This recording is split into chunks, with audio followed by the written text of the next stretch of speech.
We had like 4 or 5 years of negative producer price inflation, particularly in China, but in the broader Asian space. And now this year, or basically 2017, really looks like we just turned the corner. It will be positive.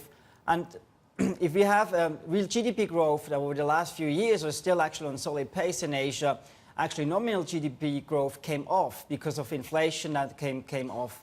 And now next year we actually expect an acceleration, and that should be a boost for corporates, that should bring back earnings power, return on equity should go up, and we actually do think that Asia will have double-digit earnings growth next year, should be around 11%.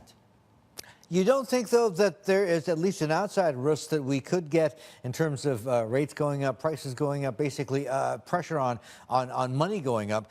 You don't think there's at least an outside risk that we could get too much of a good thing next year?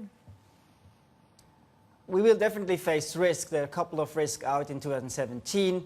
The reflation story should be a positive one. That's in our assumption and our models.